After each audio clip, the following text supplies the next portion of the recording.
ભાગવત સાંભળો ને ભાવથી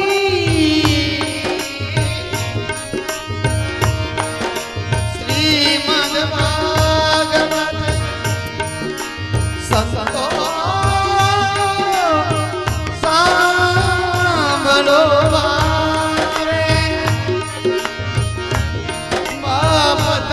પતિરથ કાશી ये तो भागवत नाच राशि जब तप तीरथ काशी ये तो भागवत नाच राशि इन्हें अंते मळे अविनाशी मठ सांभळो ने संतो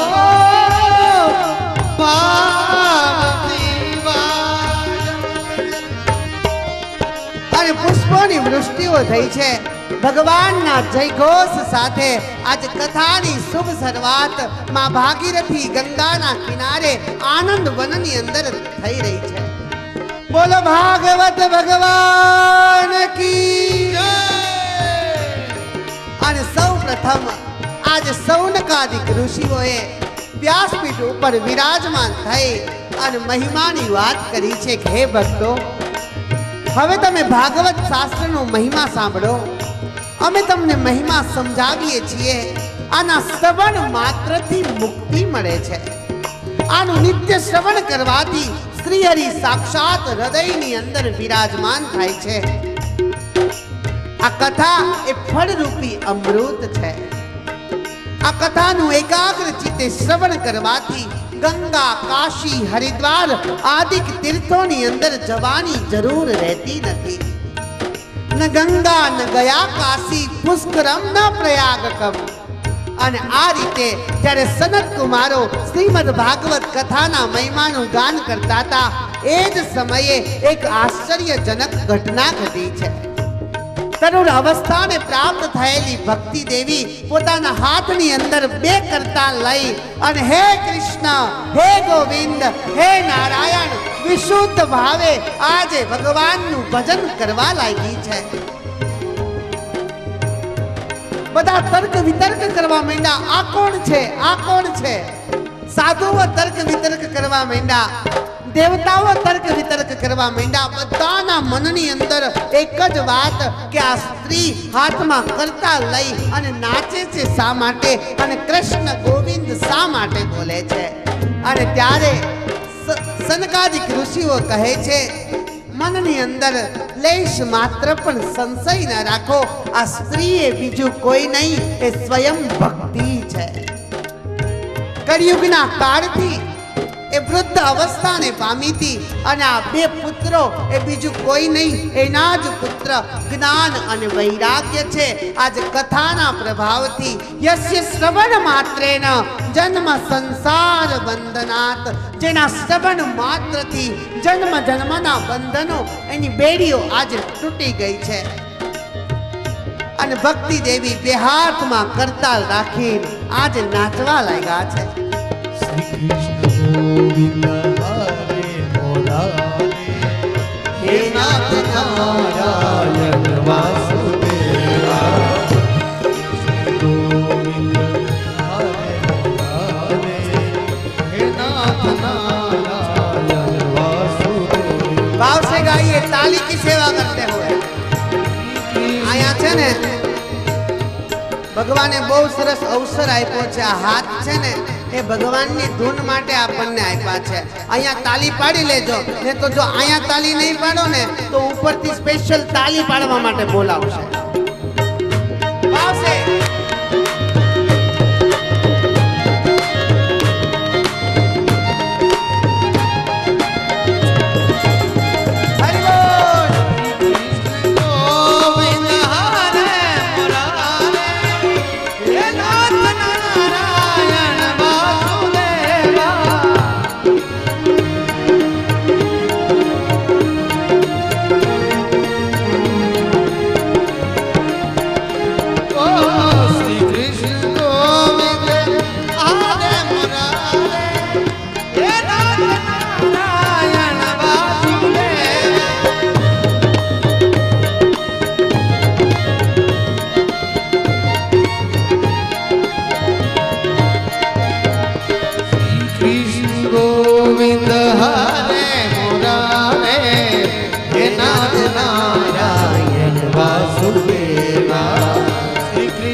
દેવી આજે મન મૂકીને નાચ્યા છે.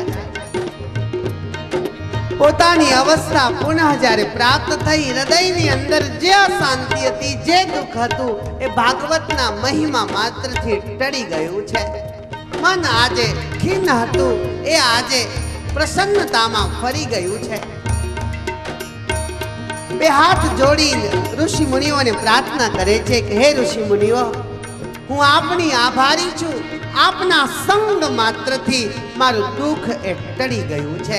કૃપા કરી અને હવે મને કંઈક એવું સ્થાન આપો, હું ક્યાં જાઉં અને ક્યાં વાસ કરું.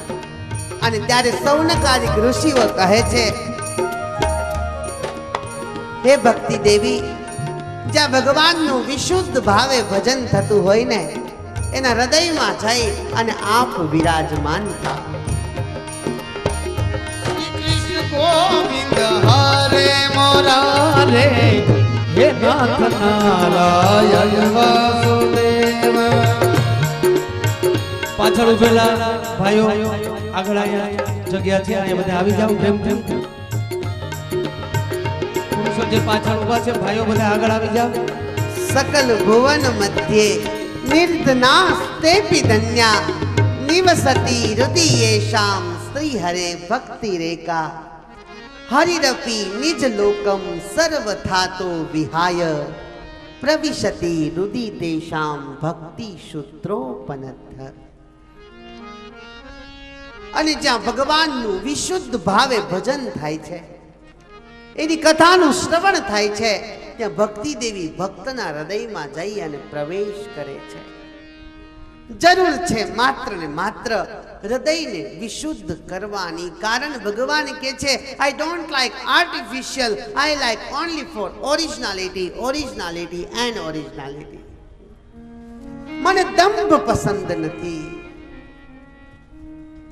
મોહે કપટ છલ છિદ્ર ન ભાવા. જેના હૃદયની અંદર ઈર્ષાનો દંભ છે, જેના હૃદયની અંદર અહંકારનો દંભ છે, જેના હૃદયની અંદર રાગ અને દ્વેષનો દંભ છે, એવો ભક્ત મને પસંદ નથી. નિર્મલ મન જન સો મોહી પાવા, મોહે કપટ છલ છિદ્ર ન ભાવા. અને એકવાર ભક્તિ હૃદયમાં આવે ને તો ભગવાનને દોડતું દોડતું આવવું પડે છે. કારણ સોનાની સાંકળે જે ન બંધાય ને, એ ભક્તિના કાચા તાતણે બંધાય છે. ભક્તિને મેળવવા માટે ઉચ્ચ અભ્યાસની જરૂર નથી. ભાગવતની ગોપીઓનો આપણે લઈએ, ગોપીઓને જોઈએ તો એ ગોપીઓ કોઈ યુનિવર્સિટીની અંદર ભણવા નથી ગઈ. પુસ્તક શું છે ગોપીને ખબર નથી, પણ ગોપી આજે અમર થઈ ગઈ હોય ને તો માત્ર ને માત્ર કૃષ્ણ ભક્તિની અંદર તરબતોડ થઈ હતી. એટલે ગોપીઓનું નામ આજે ગર્વથી આપણે લઈએ છીએ. એક ભીલ જ્ઞાતિમાં જન્મ લેનારી સબરી, એના જીવનમાં એને વિચાર્યું પણ નહોતું કે આ જગતનો મર્યાદા પુરુષોત્તમ રામ મારી ઘેર આવીને મારા હેઠા બોર ખાશે. કલંદને મારીને ભગવાન જ્યારે સીતાજીને ગોતવા માટે જતા હતા, ભગવાન થોડોક આગળ પ્રવેશ કરે ને ત્યાં તો હવામાંથી રામ રામ રામ શબ્દ એ ભગવાન રામને સંભળાતો.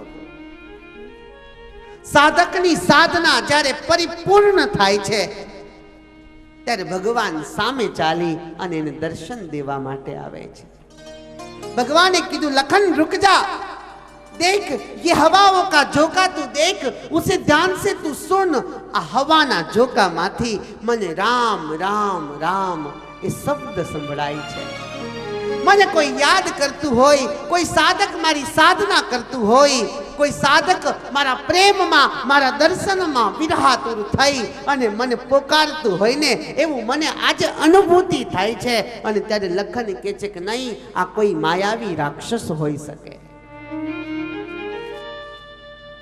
માયાવી રાક્ષસની આ ચાલ હોઈ શકે.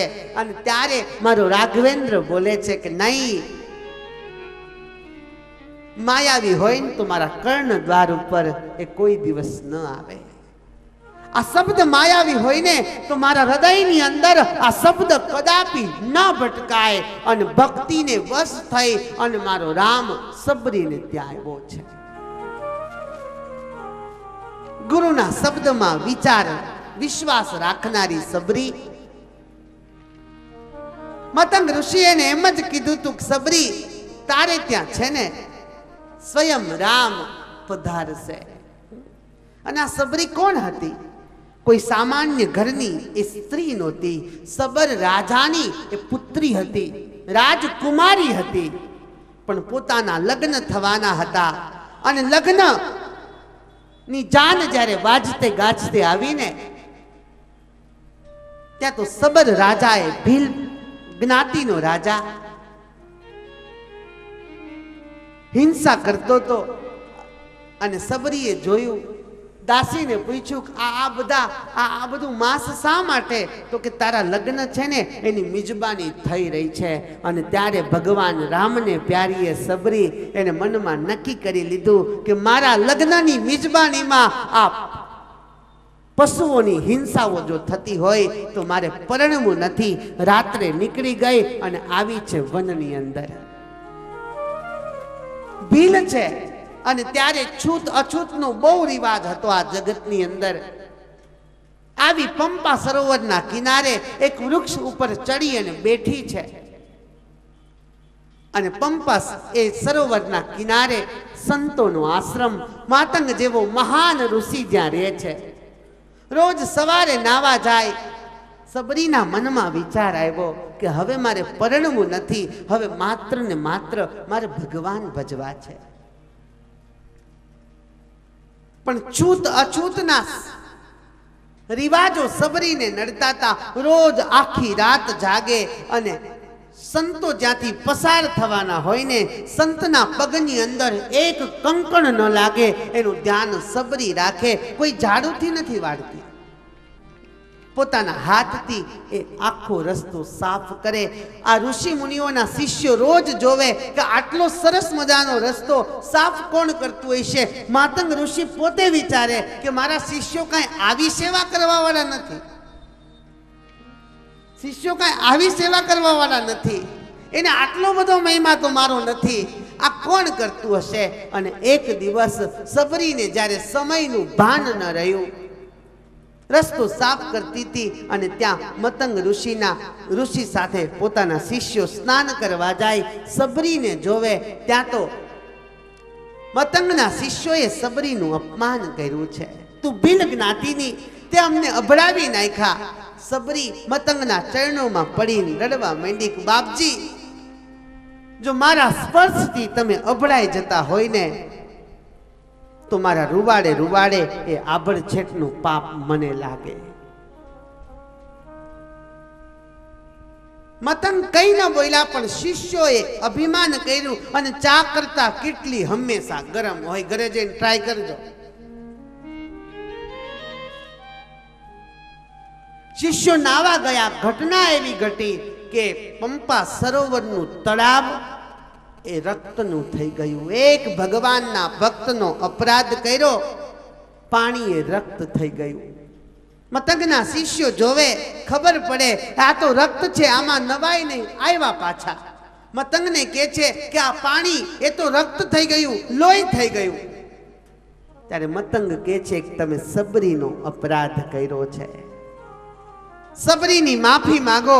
અને સબરીના હાથનો સ્પર્શ એ જડને થાય ને તો એ રક્ત એ પુનઃ જળ બની જાય. અને ઘટના પણ એવી ઘટી. પછી તો આખી જિંદગી સબરીએ મતંગ ઋષિની બહુ સેવાઓ કરી.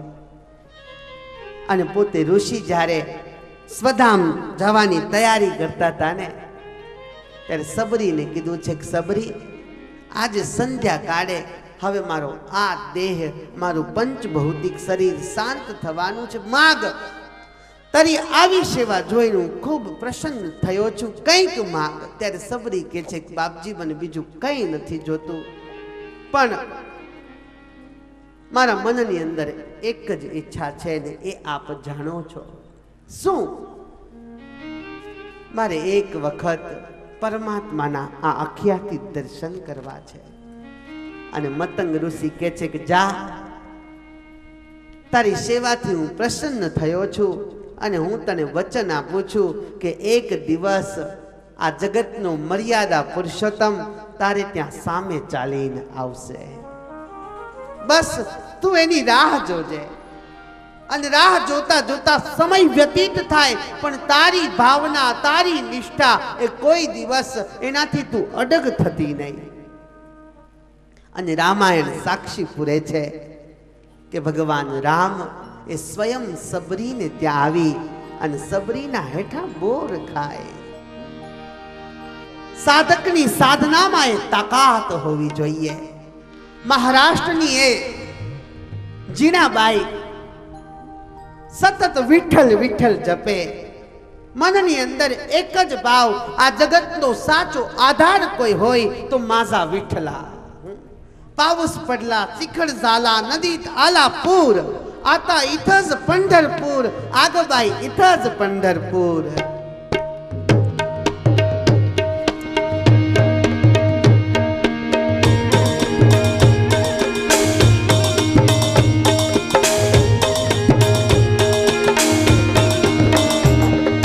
विठ्ठल विठ्ठल विठ्ठला, हरि ओम विठ्ठला,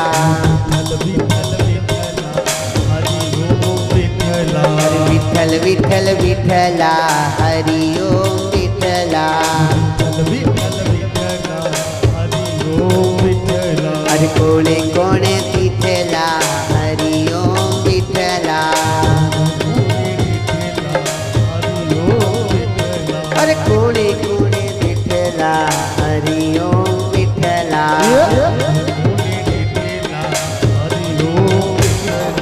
पाऊस पडला, चिखल झाला, नदीत आला पूर, पाऊस पडला, चिखल झाला, नदीत आला पूर, आता इथंच पंढरपूर, अगबाई इथंच पंढरपूर.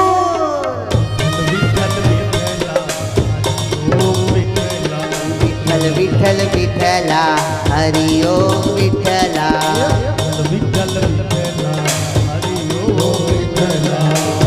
विठ्ठल विठ्ठला, हरि ओम विठ्ठला,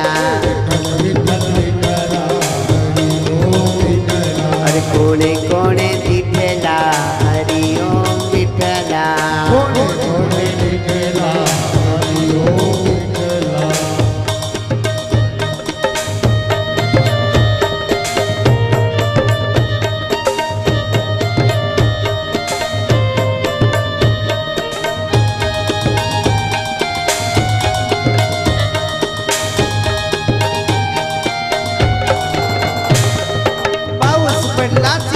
झाला, नदीत आला पूर, पाऊस पडला, चिखल झाला, नदीत आला पूर, आता इथंच पंढरपूर, अगबाई इथंच पंढरपूर.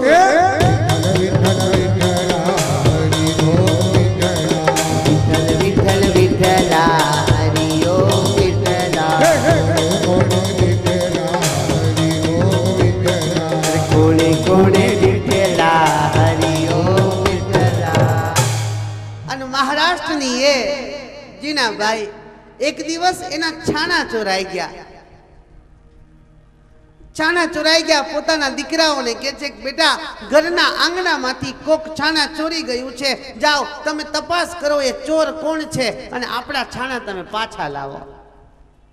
અને એના દીકરા કહે છે, આગબાई तू काय म्हणती, तुला माहिती आहे का छाणा कुठे गेला आहे? मला कायच माहिती नाहीये, મને કાઈ ખબર નથી. તું શું બોલે તને ખબર છે કે હું છાણા ક્યાંથી લાવું? આ તમે કોણ લાવું? ત્યારે એ જીણાબાઈ એમ કે છે કે જાઓ, છાણા ગોતવા જાઓ અને છાણા જ્યાં પડ્યા હોય ને ત્યાં તમે જજો. એ છાણા વિઠ્ઠલ વિઠ્ઠલ બોલતા હોય ને તો સમજી લેજો કે છાણા તારી માના છે. આ સાધકમાં સાધના હોય.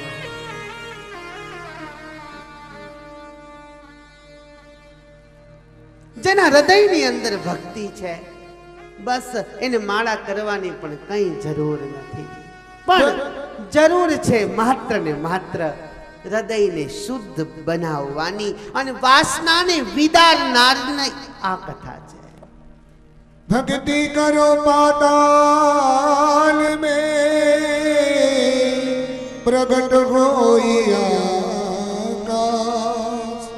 दाबी दूबी न रहे वो तो कस्तूरी के बाद दाबी दूबी न रहे वो तो कस्तूरी की बात। અને એટલે મારો ઋષિ લખે પ્રવિશતિ રુદિ તેષામ ભક્તિ સૂત્રોપનદ્ધ।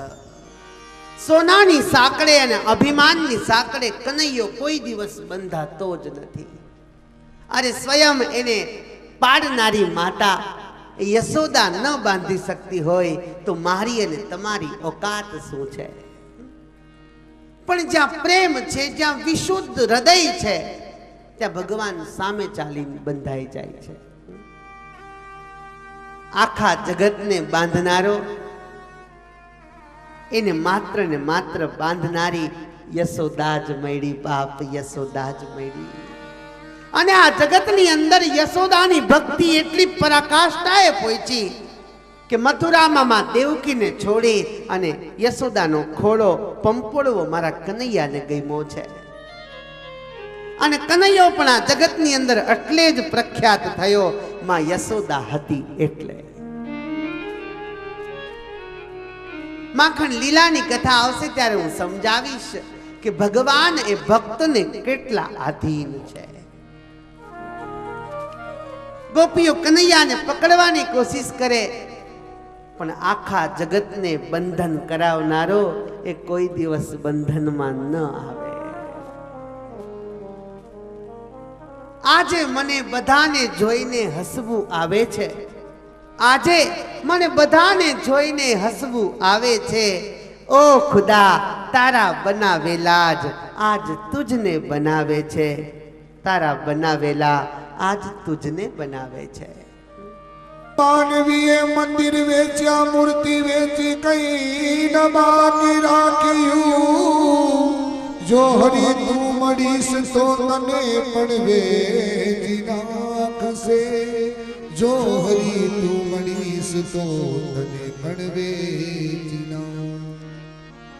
જ્યાં ભક્તિ છે ત્યાં ભગવાનને આવવું પડે છે, અને જ્યાં ભગવાન છે ત્યાં લક્ષ્મી દોડતી દોડતી એની પાસે આવે છે।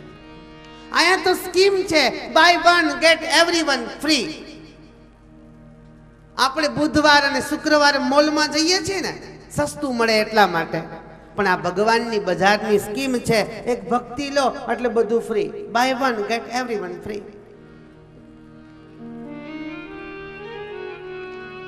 ભગવાન ખુદ કહે છે અહમ ભક્ત પરાધીન ય સ્વતંત્ર ઇવ દ્વિજ।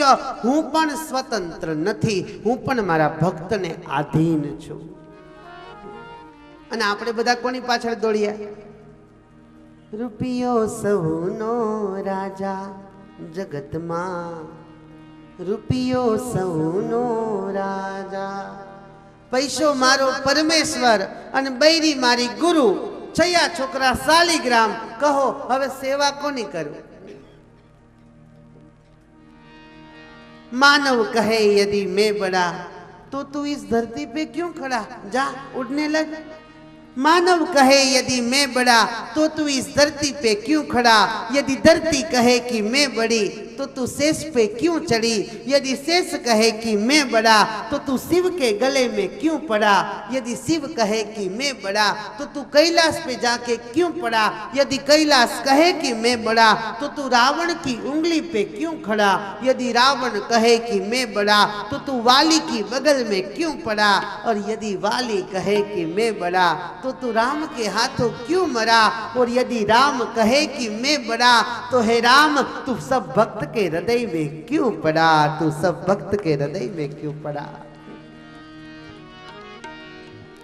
પણ આ કથા તો એવા એવા મોટા પાપીઓને તારે છે જેને આખી જિંદગી માત્ર પાપ સિવાય કંઈ કર્યું ન હોય, જેને પુણ્ય શું છે ખબર ન હોય, અને જ્યારે માનવ દેહમાંથી મૃત્યુ પામે એ પ્રેત યોનિમાં ભટકે અને પ્રેત પણ એકાગ્ર ચિત્તે આ કથાનું શ્રવણ કરે ને તો આ કથા એને પણ મુક્તિ આપનારી સાબિત થઈ છે। ધન્યા ભાગવતી વાર્તા પ્રેત પીડા વિનાશિની। અને નારદજી આવો એક બનેલી ઘટના એની કથા હું તમને સંભળાવું, જેથી તમને ખબર પડશે કે ભાગવત એ શું છે. તુંગભદ્રા તટે પૂર્વન મભૂત પતન મુત્તમમ યત્ર વર્ણા સ્વધર્મેણ સત્ય સત્કર્મ તત્પરા. પૂર્વ કાળમાં તુંગભદ્રા નદીના કિનારે ઉત્તમ નામનું એક સુંદર ગામ છે. એક સુંદર નગરમાં બધા જ ધર્મોના બધા જ વર્ણોના લોકો વાસ કરે છે. અને ઉત્તમ નગરમાં સમસ્ત વેદોને જાણનારા વિશેષજ્ઞ અને શ્રોત કર્મોથી નિપુણ એવા આત્મદેવ નામના પવિત્ર બ્રાહ્મણ ત્યાં રહે છે. તેની પાસે સંપત્તિ હોવા છતાં પણ એ ભિક્ષુક છે. ભગવત કૃપાથી તેને ત્યાં કોઈ પ્રકારની કમી નથી. સંપત્તિ છે પણ સંતતિ ન હોવાનું દુઃખ આજે આત્મદેવને સતાવવા લાગ્યું છે. પથ્થરો જેટલા દેવ પૂજા છે, ન માનવાની માનતાઓ માની છે, પણ પરિણામ શૂન્ય છે. પુત્ર નથી એનું દુઃખ આજે આત્મદેવને ખૂબ સતાવી રહ્યું છે. અને આ આત્મદેવની પત્નીનું નામ છે ધુંધલી. કેવી છે? ભાગવતમાં છે, લોક વાર્તા રતાક્રુરા પ્રાય સો બહુ જલ્પિકા. ઝઘડાડુ છે, હઠીલી છે, કલહપ્રિય છે, ગામની પંચાયત કરવી ગમે છે, આડોશી પાડોશી સાથે ઝઘડવું ગમે છે. આ બધી જ વસ્તુઓ આ ધુંધલીને પ્રિય છે. રોજ કોઈની સાથે ઝઘડે નહીં તો એને નિંદર ન આવે. આખી રાત એને નિંદર ન આવે કે આજે મારું મિશન પૂરું ન થયું. અને રાજકોટની વાત કરાય જયેશભાઈ, રાજકોટમાં તો બેડા ઉત્સવ થાય હો ભાઈ. અહીંની મને ખબર નથી, અમને તો અમારા એરિયાની ખબર હોય. પાણીનું ટેન્કર આવે ને ત્યારે જોવા જેવું હોય. બેડા ઉત્સવ થાય, બેડા ઉત્સવ. તમે કૃષ્ણ જન્મોત્સવ તો જોયો હશે, પણ બેડા ઉત્સવ તો રાજકોટનો જ હો.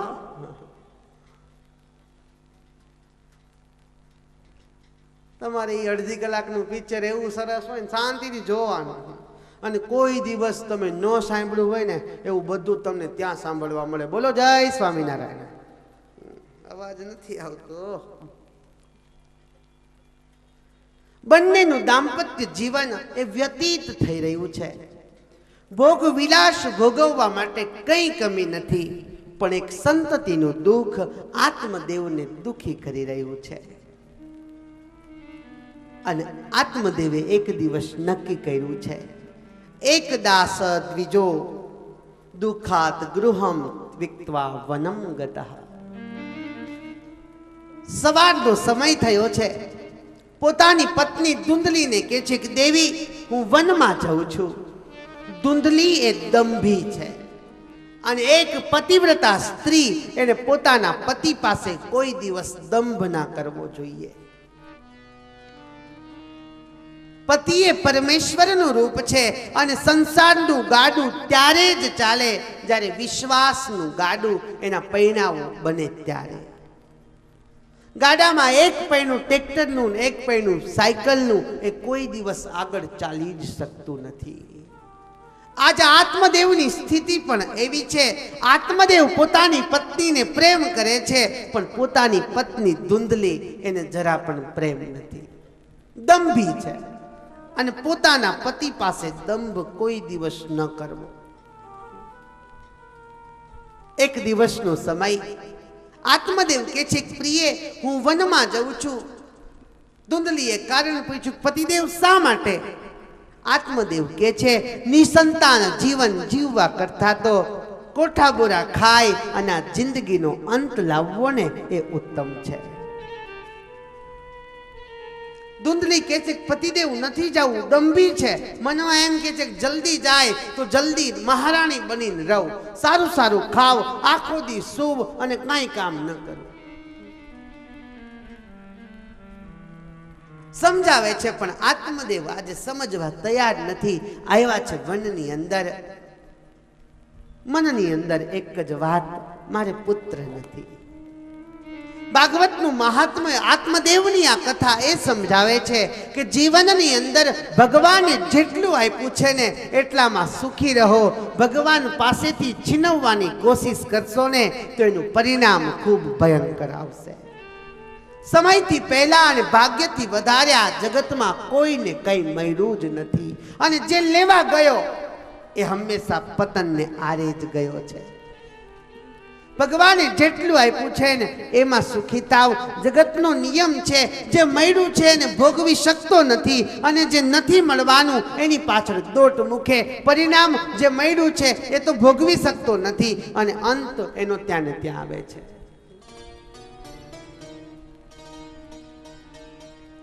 આવ્યા છે વનની અંદર, બપોરનો સમય થયો, ઘણા દિવસ સુધી રહ્યા છે.